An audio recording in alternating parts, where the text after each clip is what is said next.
মাদ্রাসায় নিয়ে গেছেন বাড়ি থেকে অনেক দূরে। মাদ্রাসায় নিয়ে যাওয়ার পর মাদ্রাসায় গেটে দাঁড়িয়ে বলে, ও বাবা শোনো, আমার ছেলে তোমাকে অত্র মাদ্রাসায় ভর্তি করে দিব। মাকসাদ হলো তুমি একদিন বড় হাফেজ হবা, আলেম হবা, আল্লাহ তাআলার দ্বীনের খিদমত করবা। এটা হলো আমার সবচেয়ে বড় মাকসাদ, বড় নিয়ত। এই বলে ছেলেকে যখন মাদ্রাসায় ভর্তি করে দেন, মাদ্রাসায় ভর্তি করে দেওয়ার পর উস্তাদকে বলে আসেন, ও প্রিয় উস্তাদ, আমার এই সন্তানকে রেখে গেলাম, যতদিন পর্যন্ত আলেম না হবে ততদিন পর্যন্ত আমার এই ছেলেকে ছাড়বেন না, ছেড়ে দিবেন না। এইভাবে যখন ছেলেকে ভর্তি করে দেয়, ভর্তি করে দেওয়ার পর বেশ কয়েক বছর কেটে যায়।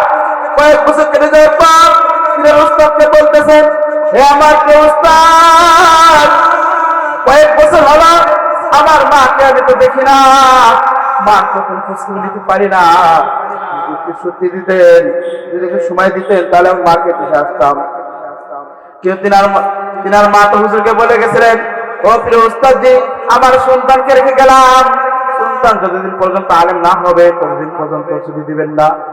কিন্তু ছাত্র বলে উঠলো, ও প্রিয় উস্তাদ, মায়ের ভালোবাসা তো অনেক মনে পড়ে, যদি একটু সময় দিতেন তাহলে মাকে দেখে আসতাম।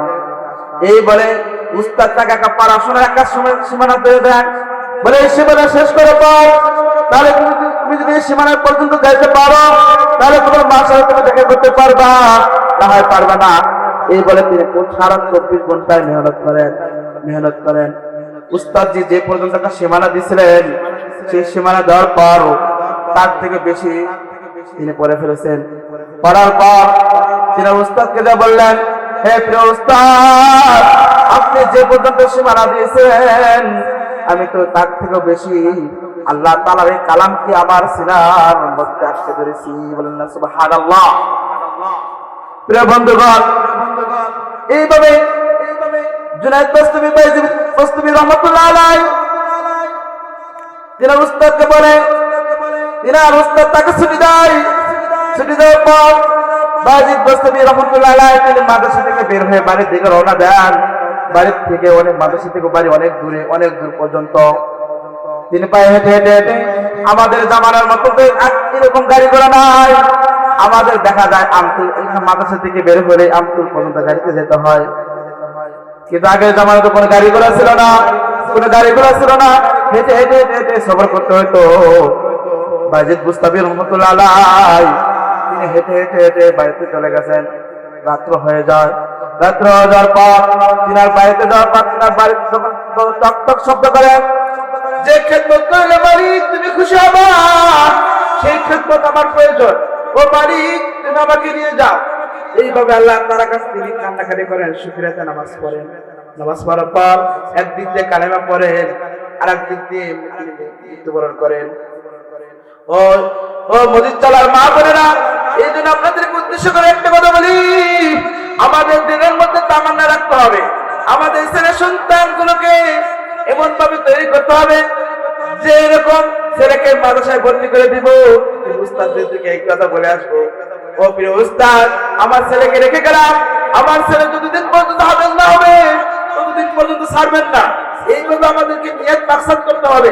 কারণ আল্লাহ রাসূল সাল্লাল্লাহু আলাইহি ওয়াসাল্লাম তার হাদিসের মধ্যে বলেন, ইন্নামাল আ'মালু বিন্নিয়াত, তোমার নিয়তকে তুমি খাঁটি করো, তোমার ঈমানকে খাঁটি করো। তুমি তোমার নিয়তকে খাঁটি করতে পারো তাহলে অবশ্যই তোমার নিয়তের মাকসাদে তুমি পৌঁছতে পারবা। এই জন্য বলি, ও পর্দার মা বোনেরা, এই জন্য আপনাদের নিয়তকে সর্ব অবস্থায় খাঁটি রাখতে হবে, নিয়তকে সর্ব অবস্থায় ভালো উদ্দেশ্য রাখতে হবে। আর বিশেষ করে আমাদের অত্র কম্পাস ফাউন্ডেশন মাদ্রাসা অত্র এলাকার যে মাদ্রাসাটা, সমস্ত উস্তাদদেরকে সর্ব অবস্থায় মহব্বত করতে হবে, ভালোবাসতে হবে, তাহলে সে ভালো কিছু করে পেতে পারবেন। কারণ অত্র এলাকার মাত্রে এই কোরআনের ওসিলা করে আপনাদের মসজিদ তারা কত ধন্য।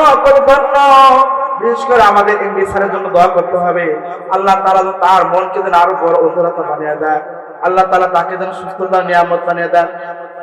বিশেষ করে আরো অন্যান্য স্যার যারা আছে তাদের জন্য দোয়া করবেন।